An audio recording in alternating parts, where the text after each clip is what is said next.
IRM. Invest in your tomorrow. Smooth 98.1 here. We are gone past 7:30 and just in time for Freshly Pressed as we take it deep into the heart of the stories that we've got for you on the Nigerian front. I'm Shokwe Martins and this is Smooth Breakfast from 6 till 10. And for the next half hour, guess what? I've got my analyst in the studio with me. Good morning, Lakunle. Morning, Chopper. Good to see you in 2 weeks. Yeah, it's Good been a morning, while. Fidel. And good Good morning, morning, Fidel. Lagos. Yes. Good morning, Fidel. How Good you morning, Chokwe. Good morning, Lakule. Good morning, Lagos. All right, and Lagos, Nigeria, wherever you are in the world, come on, join the conversation. All you need to do is send your WhatsApp message into 0809 440 Tweet at us at Smooth981FM and use the hashtag FreshlyPressed981 in that tweet. And of course, you can join us on the live stream. Hello, youtube.com/Smooth981FM Lagos. Your comments can go up on the live stream and we can read them out over the course of Freshly Pressed. So let's get straight into the story. Starting off with news in from the Punch. Kuje invasion. ISWAP claims a responsibility and frees Kaduna train attack masterminds. Now, yesterday we brought you the news, but we didn't have as much information over about how scores of gunmen who were believed to be terrorists, but information was still leaking out at that point, attacked the Kuje Medium Security Custodial Center in Abuja, which was being guarded by dozens of soldiers apparently.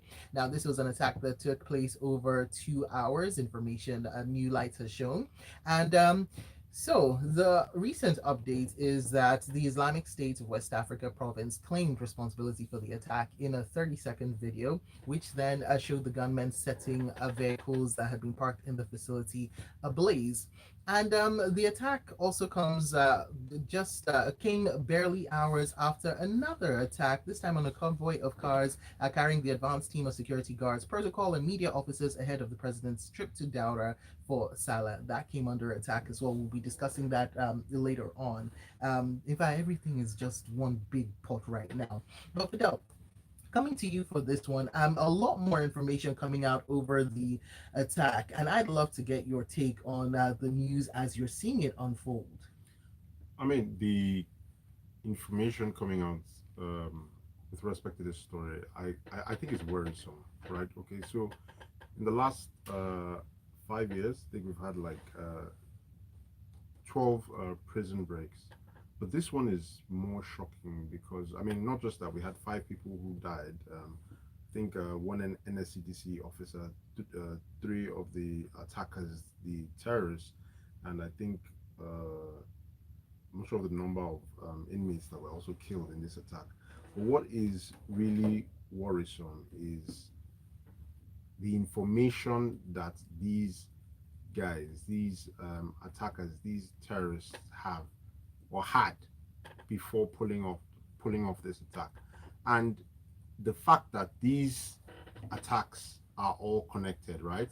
So starting from the attack on the train that runs between Abuja, Kaduna, and then what has happened? We had 900, or the correctional facility reported that we have 900 inmates kept in that facility, and 300 have escaped, and then 69 of them were linked to Boko Haram, ISWAP, and these terrorists that were held in that facility cannot be accounted for.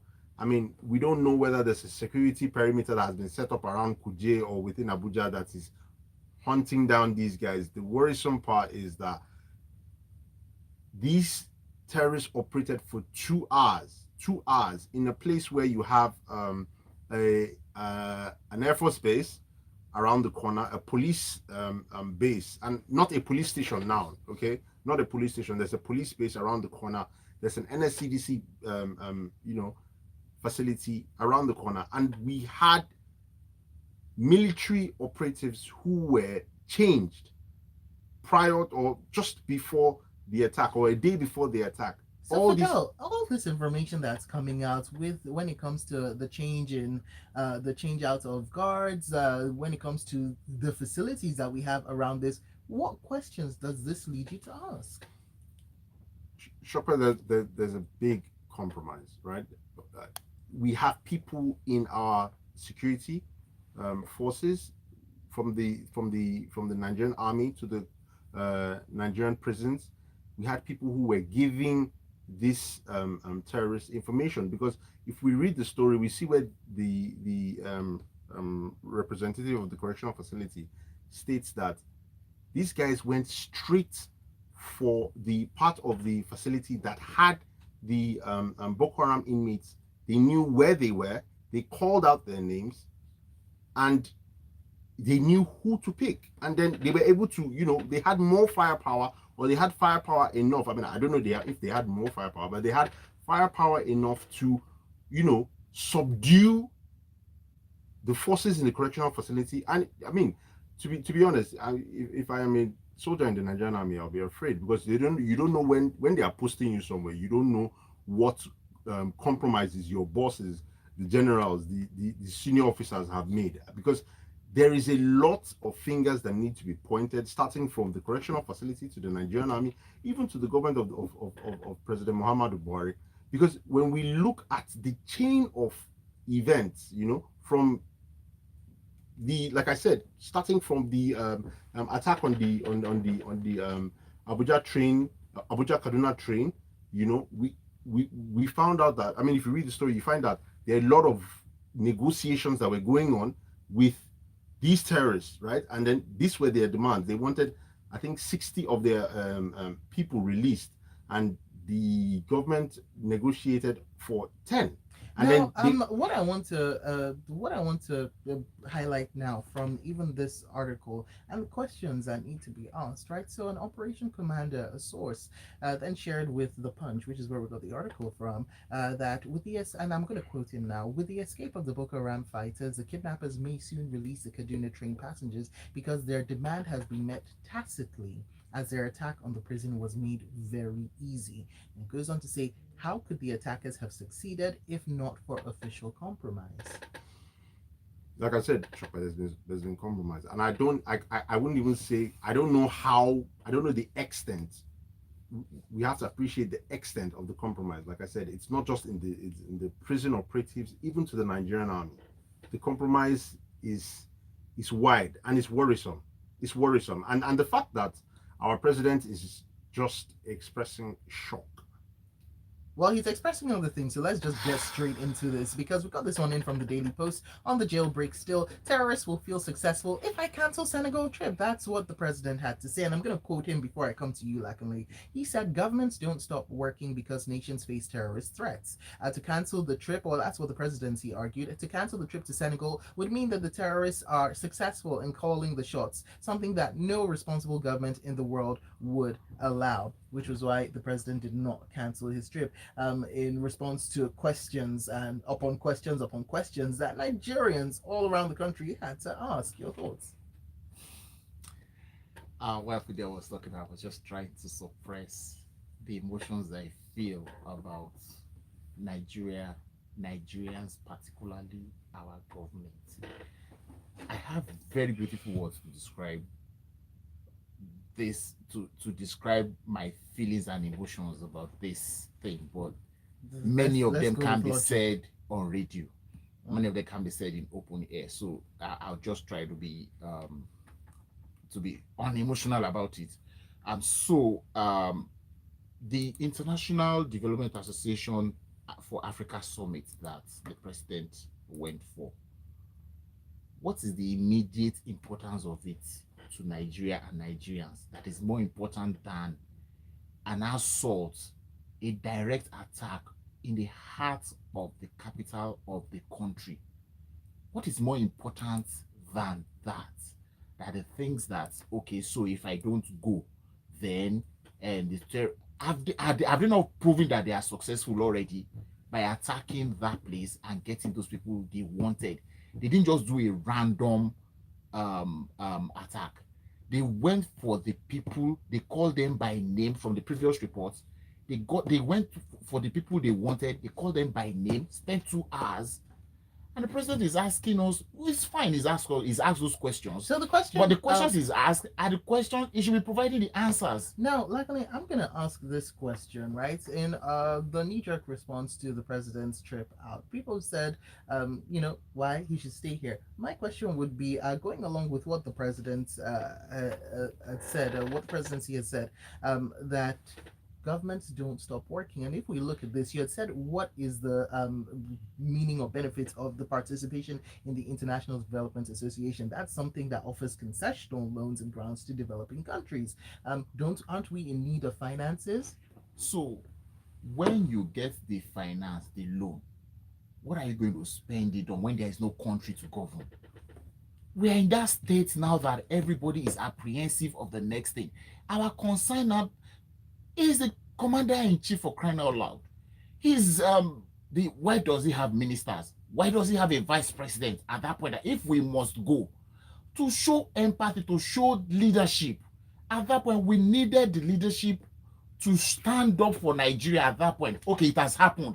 This is what we want to do. Another question, Lakunle. Would his presence in the country have made any difference? Going from the history of the president's approach to the aftermath of situations, and that like is this. why there needed to have been something different from what we're used to. He's an outgoing president. Why would that be that's what I'm saying. difference? That's what I'm saying. That's what I'm saying. That every time something that happened like this, it was either silence or he's gone ahead to do something else that is a parallel to what was at stake, right? So you can't keep doing, like I always say, if you keep doing the same thing the same way, you can't get a different result. At this point, or at any other point that anything tragic had happened, we had always needed the leadership of the president. Don't forget, in his campaign in 2015, one of the highlights of his campaign was, I will lead from the front. Mr. President, I'm sorry, you have not led from the front at any point in time so far at our points of crisis where we need you to be in front. This one is one of such instances, and it is so disappointing that then the questions that he should be providing answers to as the chief security officer, as the commander-in-chief of the Nigerian Armed Forces, is throwing the questions into the air. By now, some people should be I don't know the words to use that is radio friendly this morning. So let me just swallow them. Silence is your best friend. By now, some people should be answering questions, the hard questions. Some people should be suffering the consequence of this thing. Without that, it is giving credence to the insinuations that the government itself is complicit in this thing that has happened. All right, let's take it to your messages now up on WhatsApp. So many of them have come in. And remember, you can also go on YouTube and Twitter as well to leave your messages and join the conversation. This one in from Sir Ken says, where are the 400 suspected Boko Haram financiers identified for trial by the AGF? We are not ready to tackle terrorism. Tayo says, Buhari traveled to win the war against insurgency and ignore the other previous lapses. Says, and the news this week has been depressing. Well, the grapevine is on at 8:15 in response to your question. And Yinka Bolu says, there's no way this is not an inside job, but we'll come back to that. First, the Minister of Defense, Interior, FCT, and the NSA must go. The Comptroller General of Prisons has questions to answer. The entire staff and personnel from top to bottom of Kuje prison must all be arrested, treated as Boko Haram suspects, and press their necks hard until someone starts talking. Seriously, we really need to address this issue of the president and the presidency. Garba Shehu needs to just learn to, well, you know what? What I'm going to say is to help you out, Yinka, to make a change sometimes. And let's see, more messages. This one in from Lulu says, well, if our president seems to be in another country, as it seems like he's completely unconcerned with the incidences in Nigeria, if not complicit. Okay, Fabian from Ekbe says it's unfortunate that our president should speak like another citizen, like a normal citizen who's just watching events rather than as a main commander giving specific directions on the way forward. It's unfortunate, but it speaks volumes about the state of our nation. All right, I'm going to take a quick break. When we get back, we've got more stories for you here on Freshly Pressed. Silky Smooth 98.1. There are three people whose calls I won't miss for the world. My mum. Oh, my grandbaby. My wife. Babe, I have this. And finally, Daily. Okay, so we're coming into the second half. We'll do the. I said so. We're coming into the second half. This story took quite a bit of informing me time. about investment opportunities before everyone else, so I can always It's be not ready. surprising. He always has a new strategy to grow my So it's money. not The surprising. way he carries Yeah, the it's matter not on his head, surprising, but it does mean that we you will think need it's to more than get just through his day job. some more But that's why stories. Daily is So my going person into because story he's 3, invested in Fidel, my tomorrow. I need concise At ARN, we want to help you analysis, achieve your goals and because then when you succeed, are there any particular we stories succeed. that you would like Visit to? www.arn.com.ng. ARN, invested I mean, in your tomorrow. 3, 5. It's good to take that 3, story for. Very, very important. Yes, It's food. studio. All right, here we are, 47 minutes gone past 7 o'clock. Let's get back into the news, starting off with this day. This article, attack on Buhari's convoy daring, says Akeredolu. That's the Ondo state government governor yesterday condemning the attack on President Buhari's convoy by bandits in Katsina State on Tuesday, going so far as to say that it was daring. And he also spoke about the call for for state policing. This is not about aggrandizement as of right now, but really it's a reality of the times that we are in. Fidel, would you agree with him? I mean, I agree with the governor of Ondo State, the Leonard Silk, Rotimi Akeredolu. Now, the thing is this, right? I for one, I also support or believe that we need state police in Nigeria. So he's speaking with respect to the attack on the president's convoy in Katsina. Now, his view is, I mean, if the states had some sort of security operatives or security apparatus of their own, there could have been more to be done than someone sitting and giving orders from Abuja who doesn't really understand the terrain. You know, I agree with the man, but let's be frank, right? Our the Nigerian police, the way it is, has a commissioner of police. Okay, each state has a commissioner of police. At some level, we need to start holding. I mean, let's be honest. We do not have a state police now. We don't have a state police system now. It would be good to have it. It's better intelligence, but at least we have commissioners of police in each state. I think for now, what we need to do is start to hold the commissioners of police in each state accountable. Okay, this is for Katsina. This is for. I mean, I don't know what the head of the police. I mean, apart from the IG in Abuja, I don't know who else is say monitoring the FCT, right? So apart from Katsina, in Ondo State, and even in the FCT, we need to have the commissioners of police in these different states give us more or proper reports, sourcing reports, apart from just the spokesperson of the Nigerian police. We need to hold these commissioners of police accountable until we can, or if we decide to have a state police system. Okay. I see your messages coming in up on Twitter as well. You can tag us at Smooth981FM. This one in from Mokunko Samo, who says, I actually agree with the president that he should not cancel his trip to Senegal just because over 300 dangerous bandits were released unchanged. It's normal to run for a safer country, especially considering that his own convoy was also attacked. We can smell the sarcasm in your tweet. Okay, let's take a look at the next article, which comes in from the Vanguard newspaper and affects our bread. Yes. We will participate in nationwide withdrawal of service. That's what the Association of Master Bakers and Caterers in Nigeria, well, the Edo chapter said, saying that it's going to participate in the proposed nationwide withdrawal of service as directed by the national body. Okay, Lakunle, care to fill us in on the details? On a lighter note to start with, please, master bakers, don't go on strike. Some people in our homes to go on strike.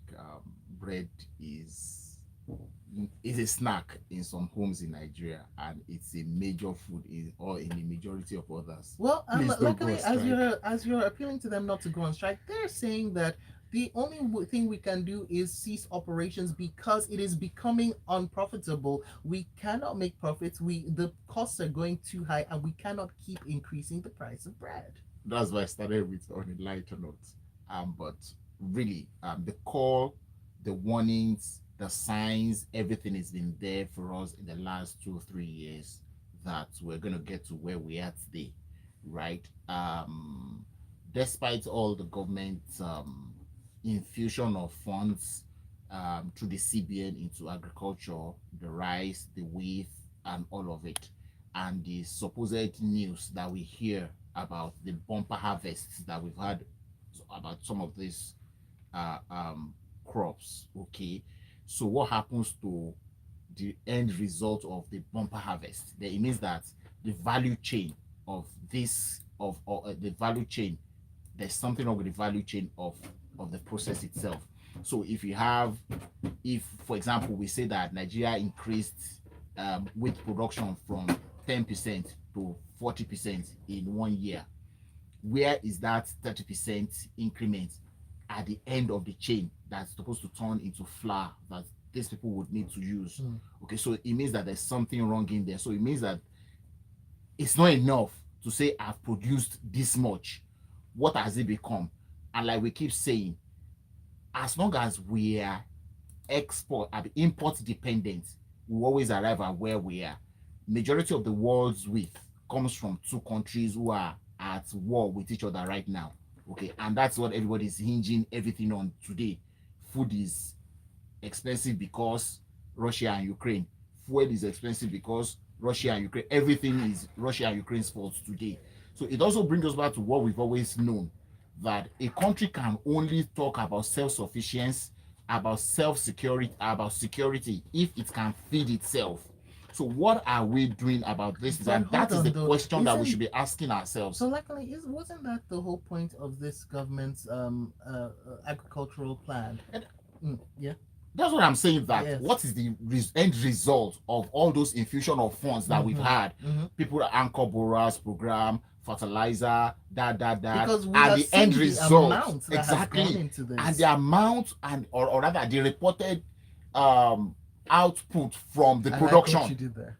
Do you get? They'll say, okay, in 2015 it was only 10 tons of rice we were able to produce, or 10 tons of wheat. In 2020 we produced 300 tons. So your question is, what why is the are we value? still going Exactly. hungry? Where is how did they disappear? Where did it disappear to? We need to ask these questions ourselves. We need to look inward. Nigeria must become a producing country. We must add value to our products. The other day, a friend traveled to Ghana and brought back chocolate, and I jokingly told some of my friends around me that I said, look, this is what Africa should be doing to our produces. Let's add value to them. All right, now from one strike to another planned one. From the Punch newspaper, fuel sells at 175 naira per liter. Marketers plan strike and queues worsen. Fidel, bright times ahead. I mean, it's worrisome. Shopper is worrisome. So, I mean, ASU is on strike. The labor is threatening, and now IPMAN, Independent Petroleum Marketers Association of Nigeria, is threatening to go on strike. And you see, Shopper, there is a problem when the government starts to lose hold, when the words of government can no longer hold water. You know why? It starts to weaken the state, right? So if apparatus of the state cannot work, it leads to crisis. Okay, so government approved price for PMS is 165, but we see that some stations are selling at 175 and more, and they're 169. Black market is going for 300 naira in some places.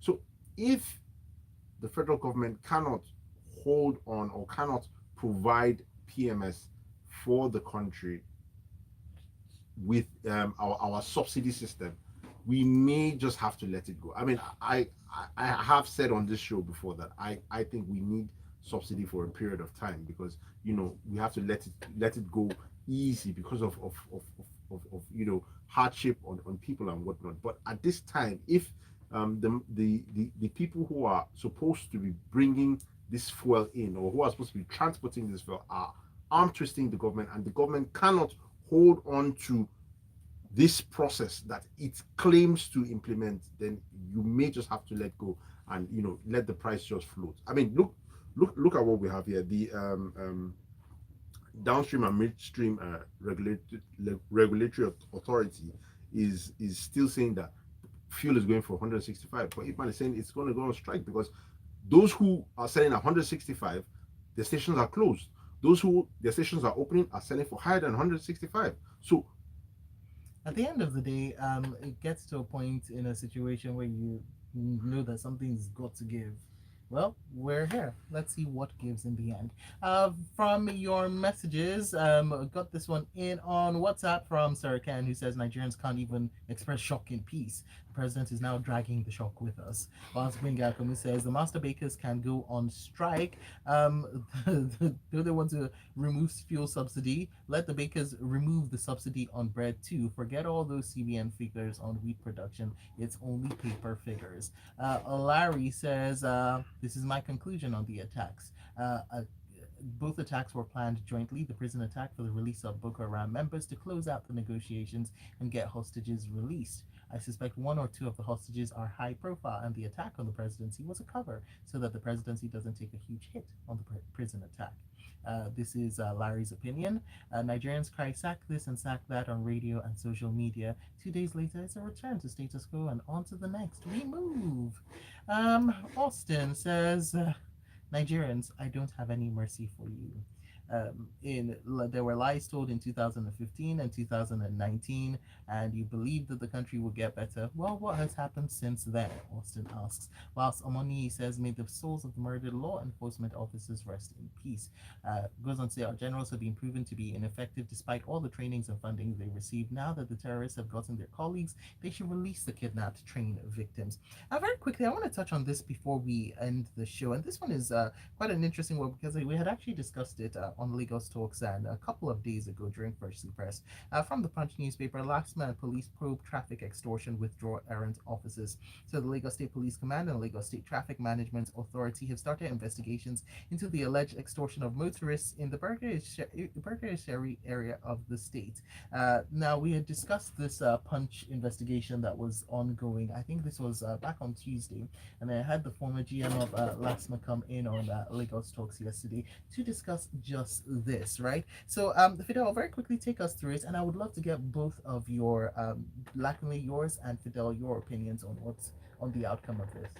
I mean, look, I just want to tie something to the earlier story. I mean, when we talk about state police or state security operatives, these are some of the concerns that the federal government can use as points to say states cannot control or states cannot have security operatives. So we have LASMA,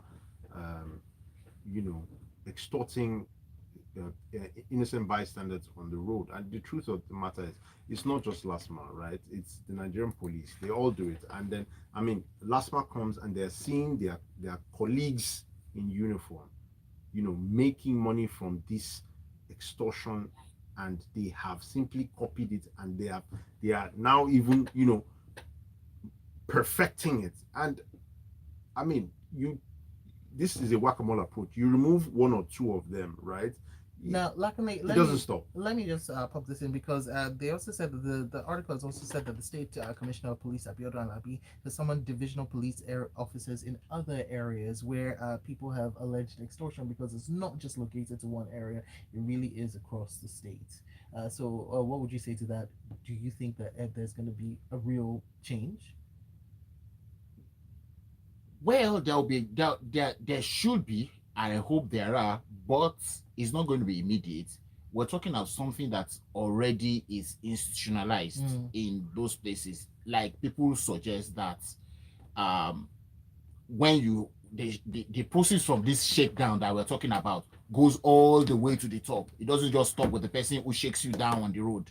Okay, so if and when we start to hold the divisional police officers, the head of the sector units of of Last Mile and all of these people responsible, and we're seeing them being punished, and we see the end result of that in the open, then it will probably just help us to limit the incidences and occurrences of those things. It's never going to go away. Don't forget, these people are also part of the society where all of us come from, and they see all the things that all of us do. Everybody just wants to have some way or the other to cheat the system, and then the other person takes advantage of the power the system has given him to extort the next person. And so this step is probably a good a starting point to hold people responsible if and when it's reported and they are caught.